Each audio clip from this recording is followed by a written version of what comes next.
Olá a todos, meu nome é Cauã Cardoso Guimarães, tenham todos um bom dia, uma boa tarde, uma boa noite. Bem-vindos ao meu talk show.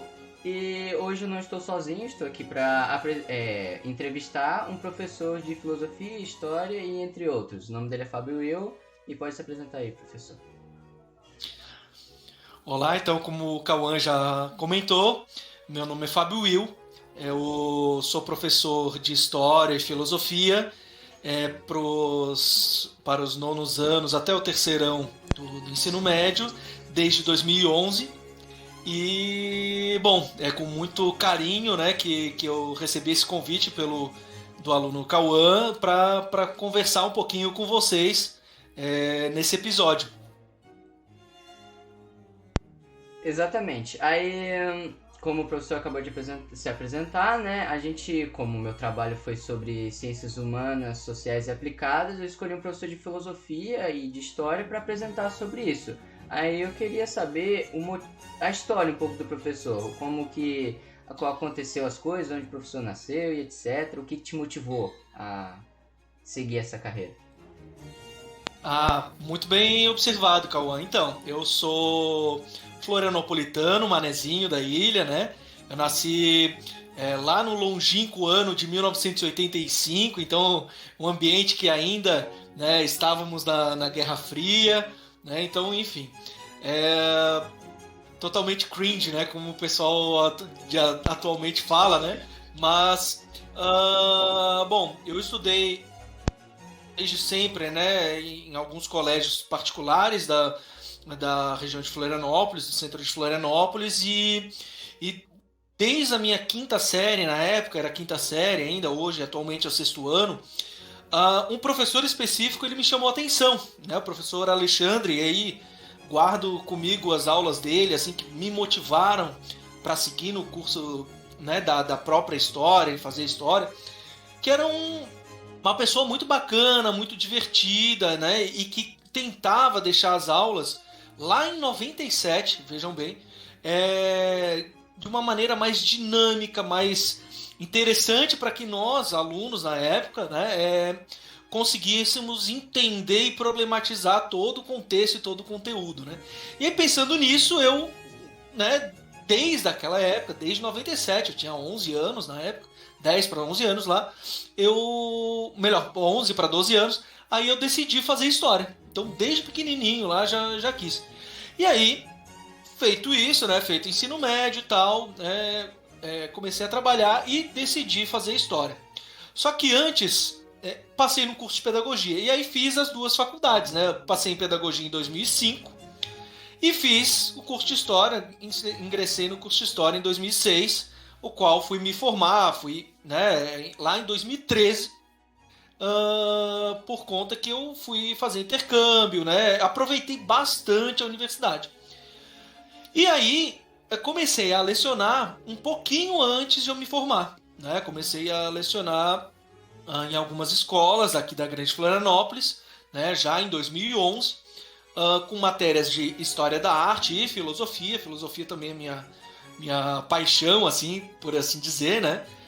Tenho contato com os textos filosóficos do Platão, Aristóteles e Nietzsche lá no meu ensino médio, mas começo a ler de fato filosofia lá na faculdade de pedagogia e depois vai um pouquinho para a história, né? Então, e desde sempre tentando traduzir nas minhas aulas um pouco essa questão da problematização e do aluno se enxergar enquanto centro também desse conhecimento e como possibilitador e mediador de uma problematização, né, do próprio conhecimento. Então aí eu venho me formar como especialista em filosofia em 2016. Depois disso eu faço o mestrado, que eu completei agora em 2020, em História daí, né? E veio então, desde então, Cauã, trabalhando algumas questões ligadas à história da educação, filosofia da educação, e também, de uma maneira geral, essas temáticas dentro da área de ciências humanas, né? Então, seria mais ou menos, né, uma breve história do meu ser, né, uma breve história do Fábio aí enquanto profissional, né, e enquanto pessoa também. E como o professor comentou, né, que foi se formando e aproveitou bem a universidade, etc. Como foi esse processo da universidade, etc? Já que as pessoas que vão ouvir, né, ou ver este vídeo vão ser mais jovens, né, na minha idade, e não têm experiência nesse caso. Como que foi o processo? Foi cansativo, mas foi recompensador no futuro?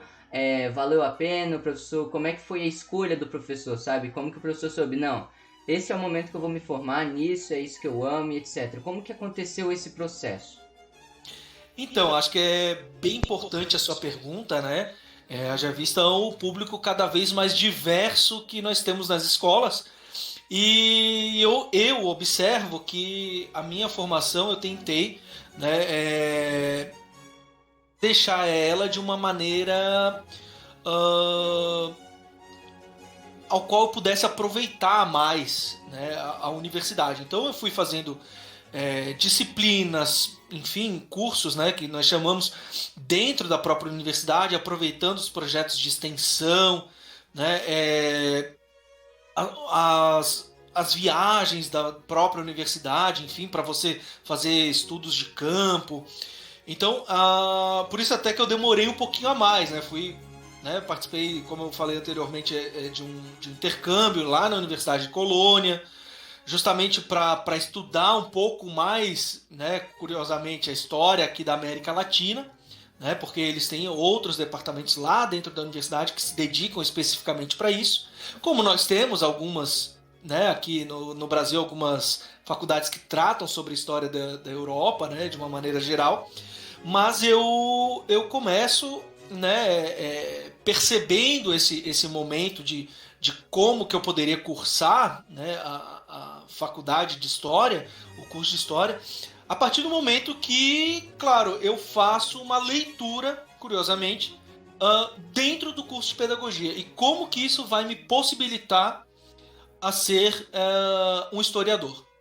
Né? E aí eu percebo que, sim, educação não se faz apenas com a docência em si. Né? Não se faz apenas com a prática da sala de aula, mas sim é preciso ter pesquisa. Né? Então, e aí eu não falo sobre leitura apenas em si. Né? Eu sempre gostei de ler, eu costumo brincar que eu leio até bula de remédio, né? Então, sei lá, até placa de trânsito eu tô lendo, então, enfim, mas eu acredito que essa prática dentro do curso de pedagogia me trouxe a conscientização de como é importante você se debruçar, se delimitar ou delimitar o seu campo de ação enquanto também pesquisador. E aí o curso de História ele me trouxe uma questão mais específica, que é como você vai problematizar, questionar e até mediar, né, esses conhecimentos acadêmicos, né, haja vista que, no caso, o historiador, né, assim como grande parte dos cursos que são voltados um pouco mais para licenciatura, né, vamos pegar ali, sei lá, geografia, biologia, até a própria história, grande parte deles, né, eles carecem um tanto quanto uma pluralidade, pelo menos aqui em Santa Catarina, ao meu ver, né, uma pluralidade da própria pesquisa. Né? Então, você é pesquisador, mas, né, não me parece que ainda o Brasil está engatinhando em termos comparativos à Europa e aos Estados Unidos. Né? Mas eu sempre fui tentando relacionar esses conteúdos que eu via nas pesquisas, grupos de pesquisas, grupos de extensão, e enfim, né, dentro das próprias disciplinas que eu fazia, como que eu poderia aliar essa docência, essa discência, a questão de pesquisa como um todo, né? Então foi aí que eu fui me percebendo como um historiador, né? E aí eu fui me debruçando sobre as temáticas, e aí, claro, haja vista, né, muita gente percebe, né, o curso, por exemplo, de história, ou dentro das humanas, como o pessoal mais à esquerda, eu não sei se é muito por aí, né, porque eu tive, por exemplo, disciplinas que falavam, né, coisas muito diferentes do que, por exemplo, que categoricamente a esquerda vai se pensando. E isso também, né, na época, a época que eu estava cursando, isso também foi me conflitando, porque, poxa, eu pensava que era um curso mais à esquerda, né? Mas aí eu vejo, por exemplo, a historiografia inglesa não necessariamente, né, vai tendo algumas temáticas, e aí que eu fui compreendendo a questão da pluralidade, da diversidade, né? E também da questão da motivação do próprio historiador, né? E aí tem uma frase que eu acho fantástica, né, do Peter Burke, né, que o historiador não deve falar aquilo que a sociedade quer, né, e sim aquilo que ela precisa escutar, né? Então vai mais ou menos por aí o trabalho do historiador, né, que ele não está ali para fazer uma ode à memória, né, e sim ao que necessariamente, e aí a história enquanto ciência, aconteceu. Então, mais ou menos por aí eu tentei fazer, né, tentei analisar minha projeção, né, de como me formei e as minhas motivações, né. Então é isto. Então, é um modo de. Isso, um conselho de alguém que passou por isso, né? Ter experiência. Antes de tentar entrar em cabeça em algo, tenta achar algo que chegue perto daquilo, cursos e etc. Então, esse é o conselho que o professor Fábio dá pra gente aqui, para com que a gente consiga não ter tantas dúvidas sobre o que a gente vai querer fazer no nosso futuro, porque aquilo é o que vai representar a gente. O trabalho não tem que ser realmente. Quando o trabalho é algo que você ama, ele não se torna mais um trabalho, mas sim algo prazeroso de fazer ao seu dia a dia. Então, esse é o conselho que o Fabio dá para a gente, né? Experiência é o que forma as pessoas. E sobre. Ainda bem que o professor entrou nesse ponto. Sobre as pessoas julgarem, serem algo mais de esquerda e etc. Sobre não só sendo como historiador, mas como professor em si, como que ocorreu esse julgamento das pessoas, sabe? A reação dos pais do professor, se foi algo negativo ou positivo, das pessoas ao redor do professor, porque eu conheço o professor, o professor não só como professor, mas sim como o Fábio Will como pessoa, e eu sei que ele é muito inteligente, capaz, e sei que ele pode. A decisão dele foi ótima, porque ele é muito bom no que ele faz, mas eu quero saber se sofreu muito do julgamento dos ao redor do professor. Obrigado, Cauã. Acho que você está sendo muito bondoso na sua fala, né? Sei lá, eu acho que eu sou mais um aí dos trabalhadores da educação, né?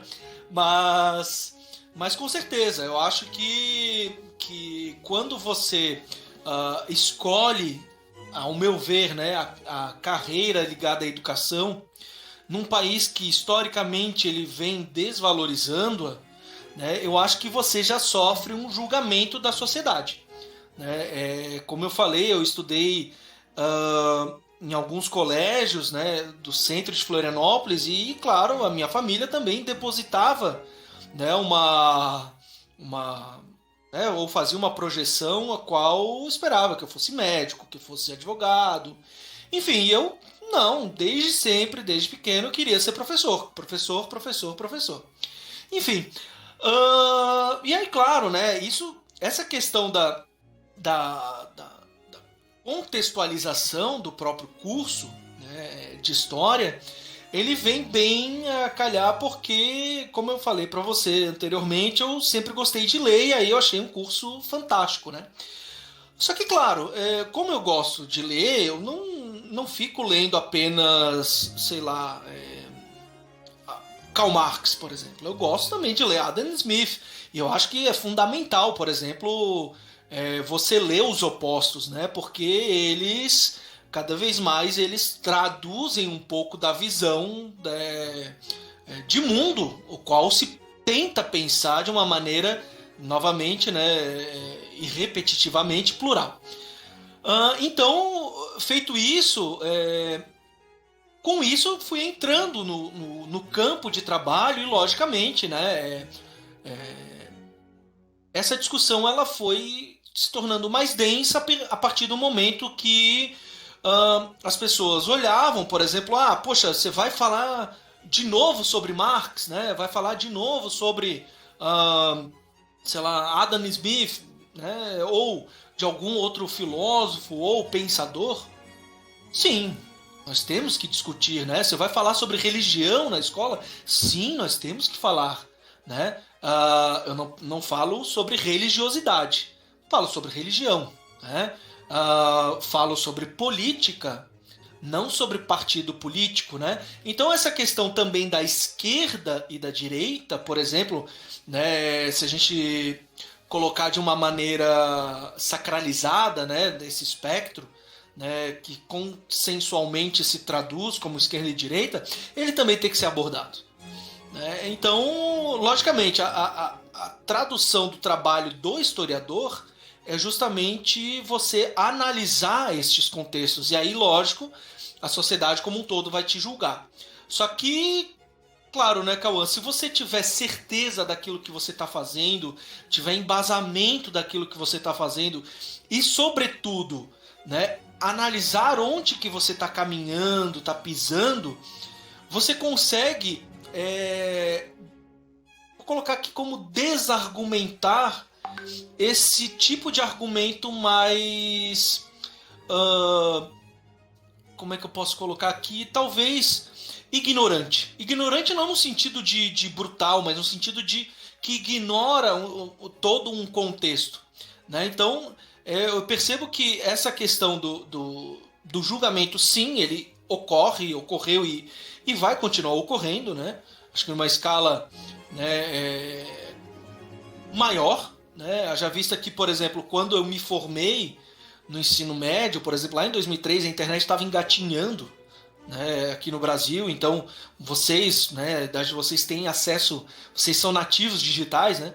Então cada vez mais as pessoas têm mais acesso, só que não são todas que me parece que conseguem identificar, né, ou ressignificar ou até problematizar os textos dentro dos seus contextos, né? Então, é com isso que eu venho tentando lidar, no sentido de ser questionado, né? Eu vejo, né, que a história, ela te fornece, o curso de história te fornece ou tenta te fornecer subsídios para você criticar, né, os argumentos. Não criticar no sentido de falar mal, mas criticar no sentido mesmo de estabelecer uma crítica científica, né? Estabelecer um questionamento científico, né? E considerando a história como também uma ciência que ela é, né? Mas uma crítica dentro do contexto ao qual ela está inserida. E também compreender que sim, essas pessoas que criticam, por exemplo, né, fazem parte do contexto no qual a história está inserida e, portanto, né, podem sim partilhar das suas opiniões, né? Só que, claro, a história, como eu falei, ao passo que ela é científica, ela não toma partido, né, de nenhum dos lados, ou não se deveria tomar partido de nenhum dos lados. Então é a partir disso que a prática historiográfica, ao meu ver, e eu tento, não sei se consigo, mas tento traduzir a minha prática em sala de aula, inclusive quando sou criticado, né? E defendo a crítica. Acho que a crítica ela é muito construtiva, mesmo em momentos onde ela se propõe a negativar ou negar algo, porque você te dá a possibilidade de refletir sobre o contexto. Posso descrever fenomenal em si, porque ele sabe muito bem da área dele. Como eu fui aluno dele por 1 ano e meio, quase 2 anos, não sei. Eu conheço bem tanto o professor como cargo, né, trabalhador, e também como pessoa. Mas continuando, professor, algo que eu acabei me intrigando um pouco, né, que a gente acabou comentando sobre a educação. Eu sei que não encaixa muito bem na área do professor, mas tem... Sim, ela encaixa.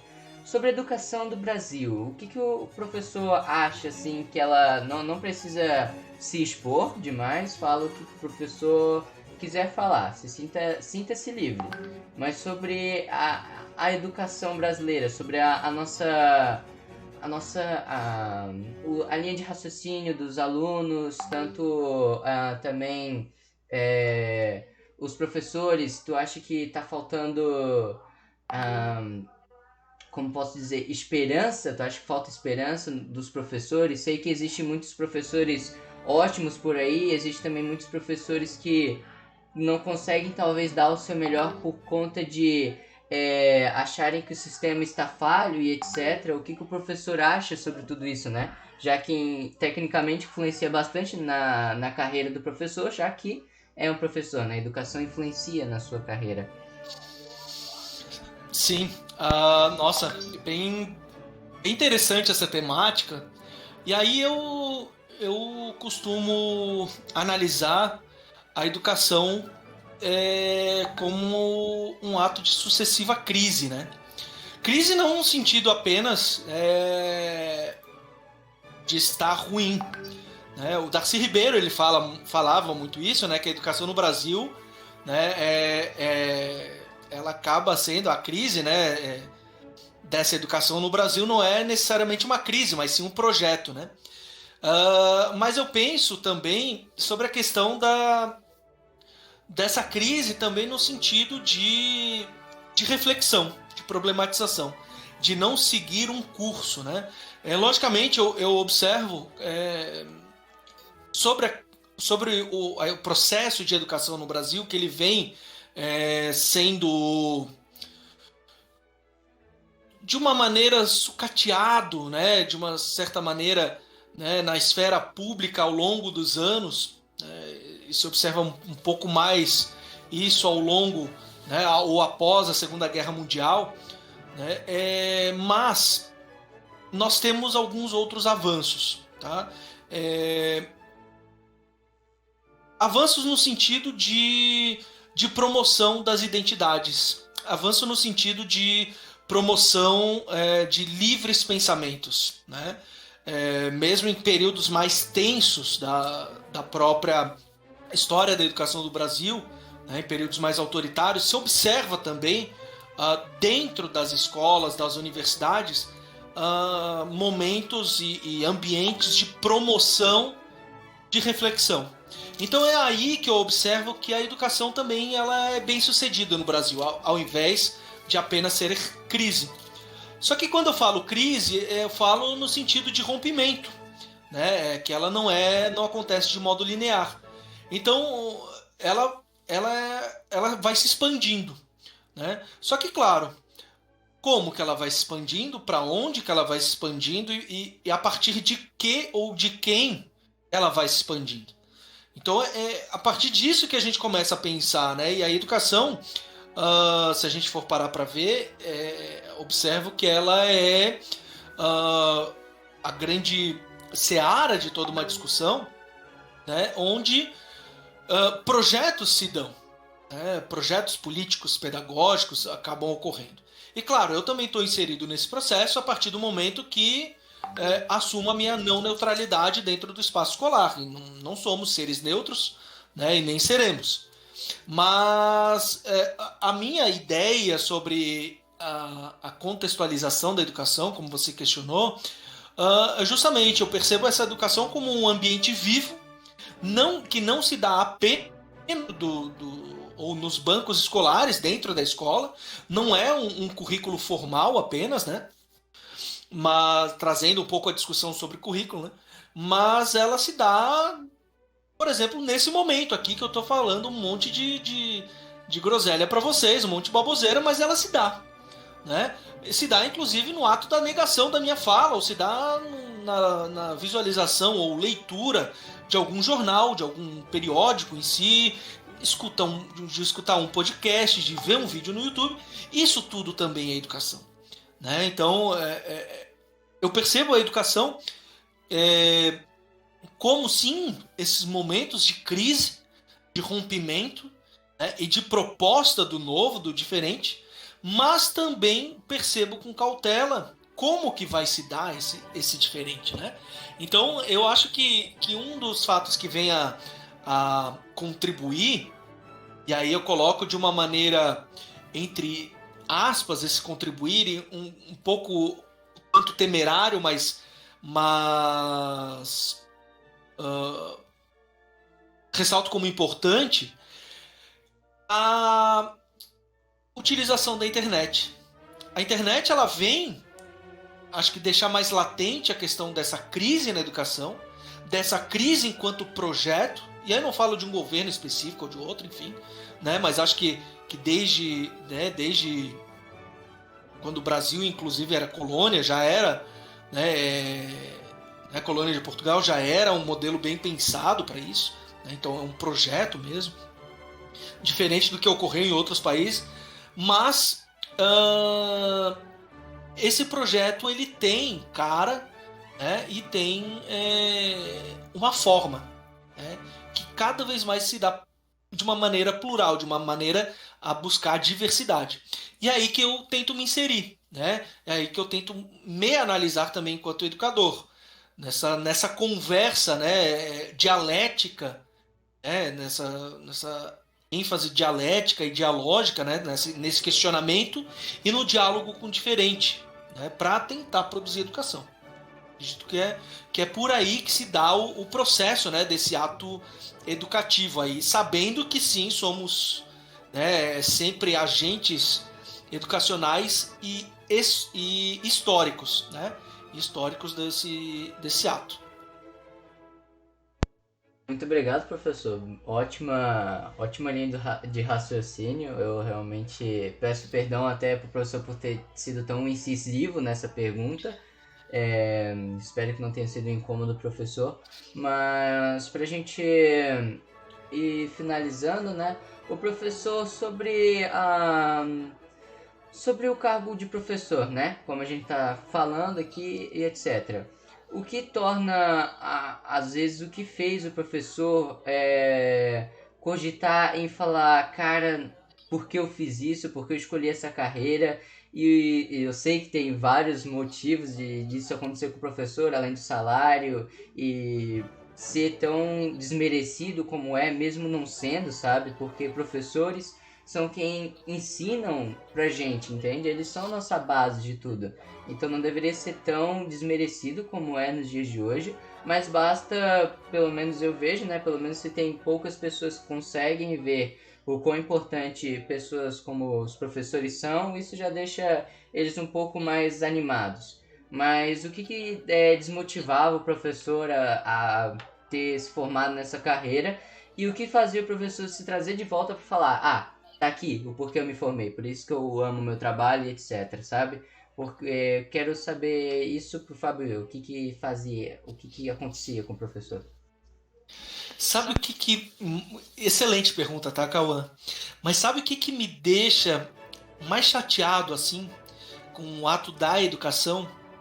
É ver um aluno, né, e aí, não falo, acredito que não tive, né, tipo, poucos alunos assim, mas que chegam e lá na frente, quando já são formados, enfim, chegam e falam, não, mas professor não serve para muita coisa, tem internet, tem outra coisa. Ou seja, o professor ele dá a base de tudo. O professor é mediador, né? Ele não detém conhecimento, logicamente, né?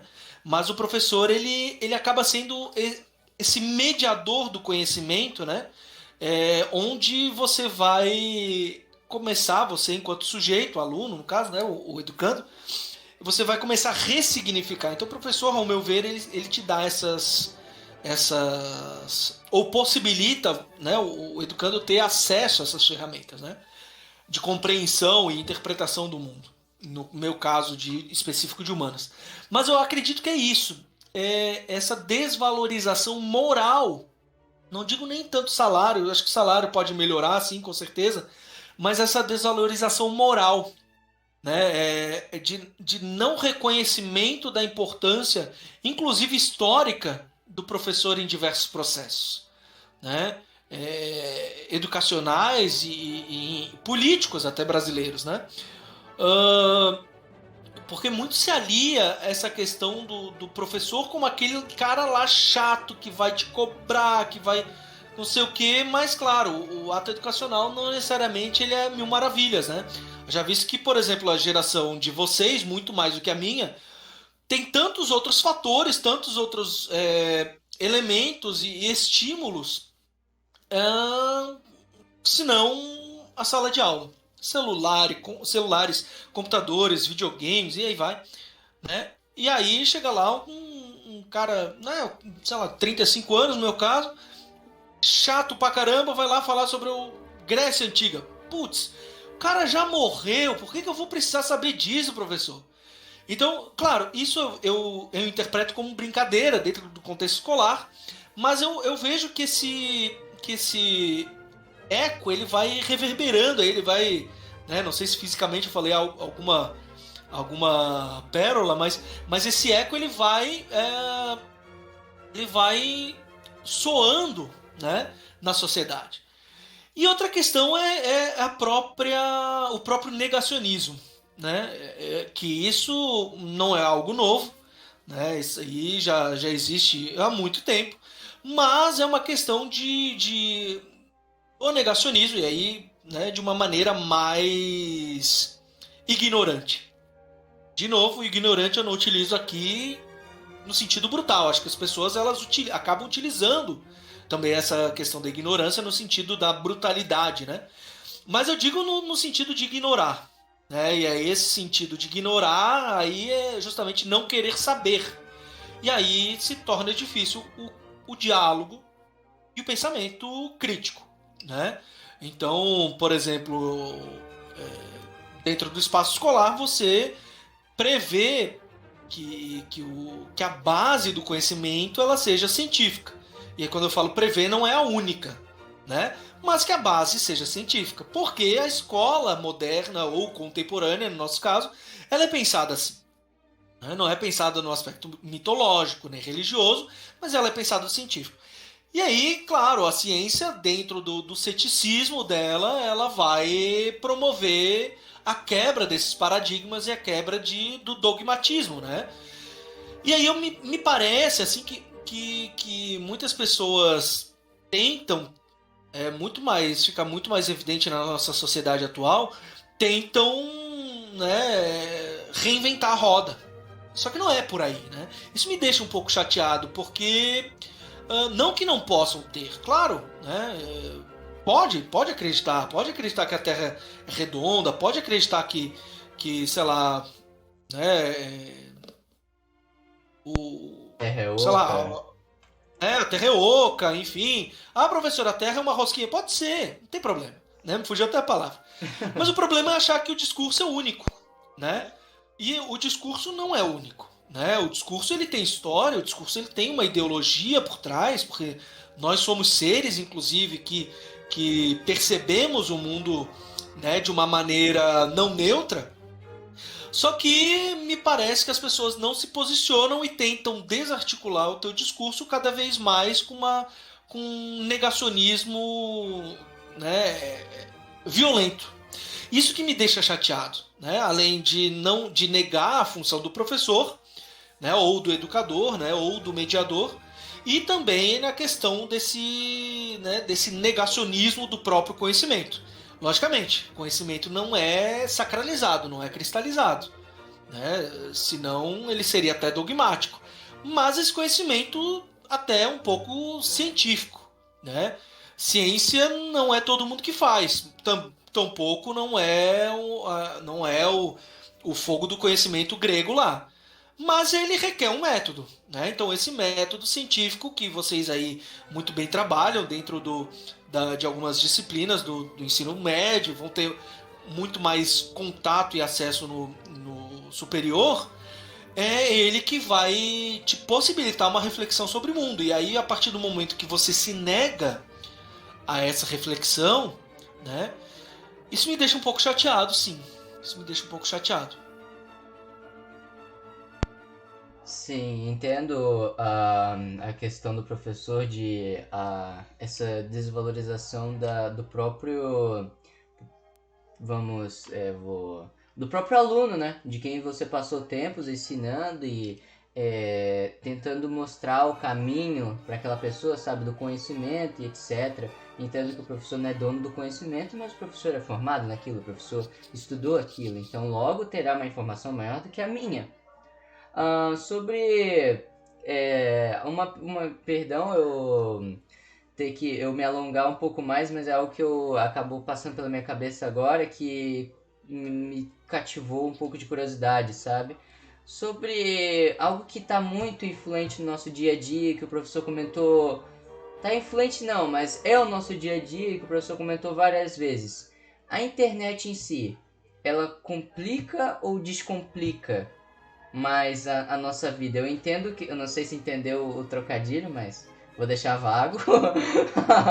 Mas eu entendo que é algo meio vago, por conta de, claro, a internet é algo fabuloso, podemos dizer, porque qualquer coisa que nós necessitarmos vai estar lá, porque ela seria ruim. E da mesma forma, ela tem várias coisas que são uma desinformação, podemos dizer. Eu sei que é muito meio a meio, mas eu queria entender isso influenciando o professor em si. Porque eu sei que existe sites e pessoas por aí pela internet que não tem formação acadêmica, não tem nada e ditam coisas para... Coisas não, né? Ensinos para quem está assistindo eles. Eu esqueci o nome, mas quem está assistindo eles. Então, sobre isso, o que o professor acha, sabe? Se o professor acha que é complicado dizer, ajuda, mas piora. Eu entendo que ajuda, mas o que o professor acha sobre esse assunto? Excelente pergunta, Cauã. E é uma pergunta muito complexa, né? Eu acredito que antes de categorizar se ela ajuda ou não, a gente tem que categorizar a internet como, né, como algo que a sociedade criou. E se é algo que a sociedade criou, ela é um estudo sobre a técnica, né? É a tecnologia, é uma das tecnologias. E sendo uma tecnologia, ela pode ser enquadrada numa categoria de ferramenta. Então a internet é uma ferramenta, ao meu ver, né? E que ela, dependendo do seu uso, ela pode servir para uma coisa ruim ou boa, né? Vamos pegar outro exemplo aqui, o machado. Ele pode servir para o lado bom ou ruim. Ele pode cortar uma madeira para construir uma casa ou, enfim, servir como uma arma de guerra. E a internet, acho que ela, claro, a grosso modo, né, nessa minha comparação efêmera aqui, ela vem nesse aspecto, porque existem inúmeras pessoas que se utilizam da internet para propagar ódio, e eu não estou falando nem de deep web, nada, né? Mas de propagar ódio, propagar as fake news, ou enfim, né, propagar diversos tipos de mensagens aos quais a gente cada vez mais está se acostumando, né? Então, haja vista, eu acredito que essa ferramenta ela precisa sim de uma análise mais profunda. Eu não falo de controle, muito pelo contrário, acho que a internet é um campo muito livre, acho que é muito salutar que se continue assim, né? Até porque é um espaço de promoção democrática, né? E que bom que continue assim, né? Mas ela adequa, ou melhor, ela assume diferentes discursos. Isso não é novo na história, né? Enquanto você estava falando, eu estava pensando aqui nos sofistas. Os sofistas, eles são os mestres lá da oratória grega, da retórica. E eles, num determinado momento, eles foram confrontados por aquilo que se chamou depois de filósofos, né? Então os sofistas e os filósofos, eles duelaram intelectualmente dentro do campo do conhecimento. E aí eu não falo o sofista aqui como alguém negativo ou alguém positivo, tampouco o filósofo, e tampouco um terceiro grupo que são os cientistas, que também já existiam na Grécia Antiga, né? Mas nesse momento aqui que nós estamos, logicamente, né, a filosofia ela não fica reclusa apenas na Grécia, né? Ela, no caso a internet, ela se expande para o mundo inteiro. É uma rede mundial. E a partir do momento que a internet ela assume esse fator, ela pode também contribuir para bons momentos ou momentos que não se desejam. Então, por exemplo, vamos pegar ali, né, alguns atentados à bomba, que são, né, organizados pela internet, passeatas, manifestações, enfim. A geração de vocês pegou no início dela, vocês tinham acho que uns 5, 6 anos, Primavera Árabe, né? Pegaram a questão dos impeachments aqui no Brasil, né? A movimentação em prol do presidente atual brasileiro, enfim, diversas outras tantas, né? Que não ficaram reclusas e que possivelmente são boas ou ruins, aí dependendo do ouvinte, ou do ouvinte internauta, né? Mas, sobretudo, eu acredito que esse bom ou ruim ele está muito relativizado. Eu julgo que, né, minha categorização de bom ou ruim, né, Cauã? Eu acho que a internet, sim, ela é uma ferramenta excepcional para muita coisa. Para muita coisa. O problema da internet é de tanta coisa que ela te proporciona, né? Estamos vivendo o que se chama já da quarta revolução industrial, né? Da indústria 4.0, mas de tanta coisa que ela proporciona, eu acho que a gente fica perdido no sentido da questão da própria humanidade. Eu acredito que que nós, enquanto humanos, cada vez mais nos distanciamos de nós mesmos. E que é um paradoxo, né? Que a internet também serve para aproximar as pessoas. Mas eu acredito que o lado negativo da internet, pelo menos dentro das ciências humanas, ela pode servir para exclusão. Ela pode servir para exclusão digital e para exclusão das pessoas, né? Ela pode servir para um afastamento dessas pessoas. Por exemplo, né? Faz meses, por exemplo, que eu não te vejo, né, Cauã? Acho que até ano passado, acho que nós nos vimos, né? Sim, Não, sim. acho que foi 2019, né? 2019, 2020 19, a gente por causa da pandemia. 2020 a gente chegou só no EAD, né? Aí não chegou a Pouquinha ser. coisa, né? No presencial, acho que, né? Sim. E aí o que acontece? E claro, a internet acabou, no caso, nos mantendo conectados, mas ela não vai te possibilitar uma percepção de quem é o Cauã, das emoções do Cauã, pelo menos não agora. Né? Só que, por exemplo, agora imaginemos se eu não tivesse esse recurso, ou se o Cauã não tivesse esse recurso. Ele não veria mais, né, as minhas aulas, não teria mais contato comigo, ou tampouco vocês, o público ao qual eu falo e não conheço. Né? Então, quem será que é esse Fábio? Né? Será que é esse cara da imagem que fala bastante, que já está dando sono no pessoal? Ou é algo além disso? Então a internet ela é um mecanismo fabuloso, uma ferramenta fabulosa, mas para quem tem acesso à internet. E não são todas as pessoas do mundo. Como em outros tantos momentos, né, as diversas ferramentas não são todas as pessoas que tiveram. Então eu acho o lado negativo da internet justamente essa possibilidade né, eu não coloco como ruim ou bom, né, mas para mim o lado negativo, essa possibilidade de exclusão latente, né, e também a possibilidade de você cometer, pelo menos eticamente e moralmente, atos degenerativos contra a própria sociedade, crimes, né, de diversas maneiras, né, assassinato, estupro e aí vai. E a gente vê isso, né? Então, né, pedofilia, e aí vai. Só que o lado bom é que ele também te possibilita, por exemplo, você ver, né, essa entrevista e achar, pô, o cara é totalmente cringe, né? Enfim. Ou, né, o cara que não sabe fazer uso dessa expressão, ou ainda, né, um espaço para promover, pelo menos se tenta de uma maneira democrática, a troca do conhecimento, ou dos diferentes tipos de conhecimento. Então, a minha percepção sobre internet ser boa ou ruim, ela vai a partir de uma ferramenta, o qual nós damos essa característica para ela. Né? E aí, ao meu ver, são essas delimitações, né? Sim. Era uma resposta que eu esperava, sempre com ótimas analogias, professor Fábio Will.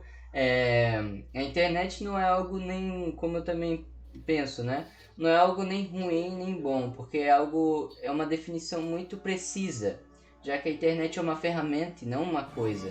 E uma ferramenta ela é usada, ela não se auto-utiliza.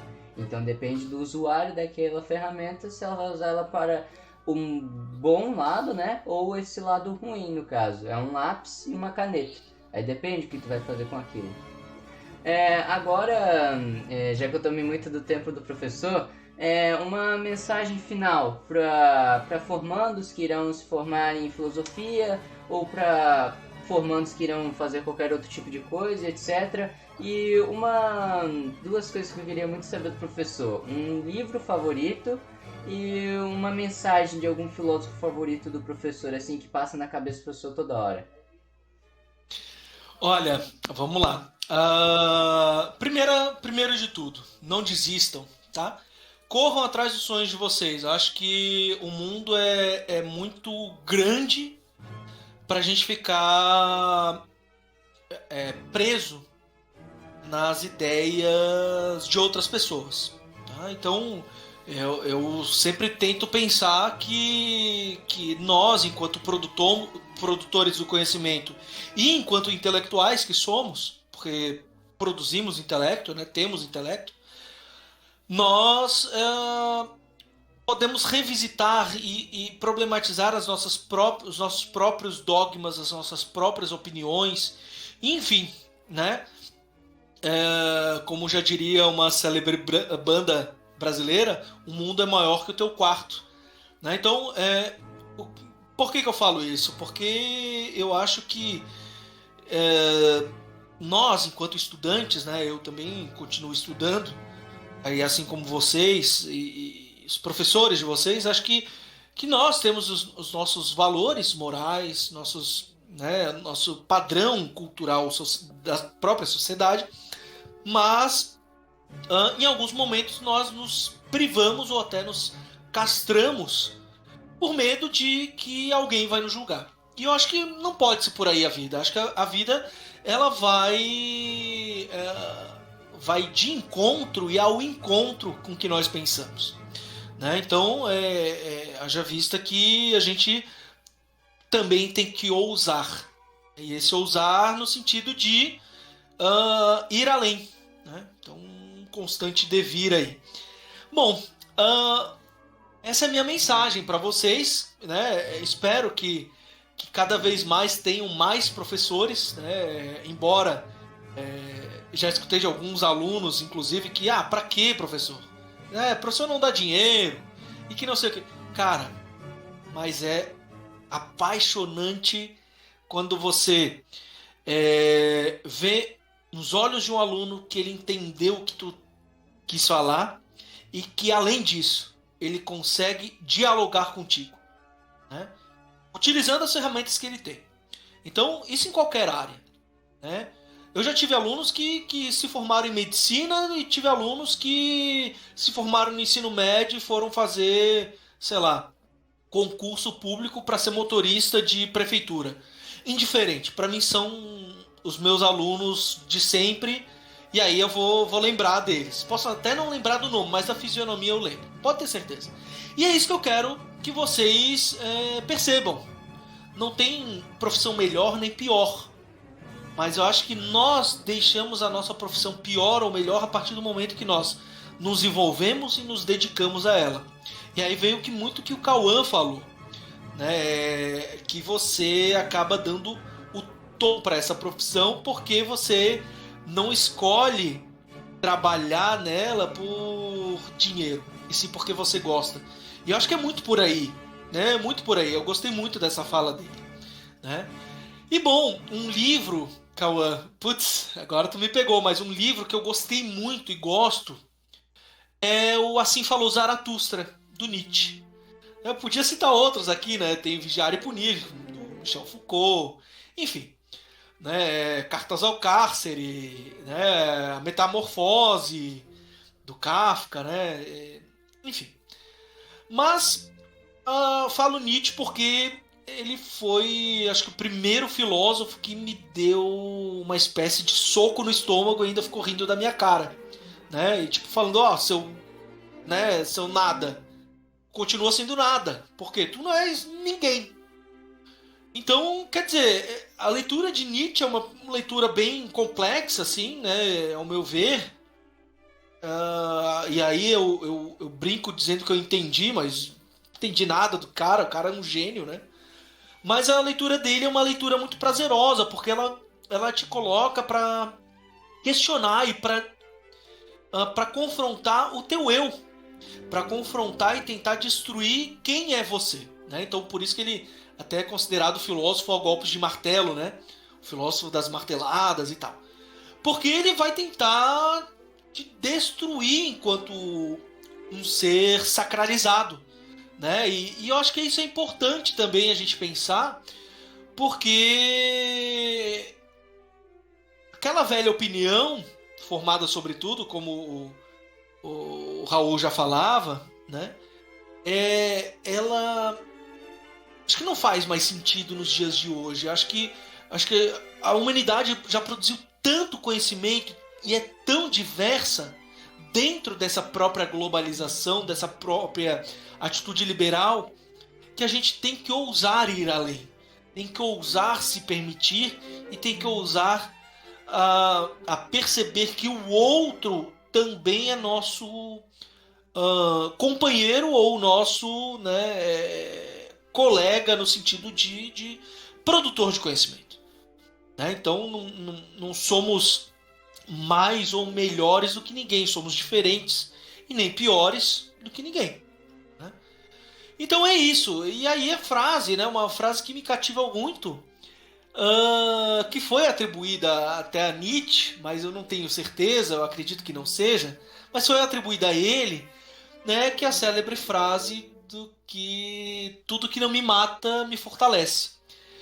E aí eu termino essa fala, né, falando disso, né, dessa tudo que não me mata me fortalece, no sentido de que, claro, não é a questão da morte física, e sim a questão da morte enquanto algo subjetivo, da morte enquanto, né, você abdicar do seu ser sacralizado, aquela coisa bonitinha que não sei o quê, e sim se perceber enquanto processo de metamorfose, né?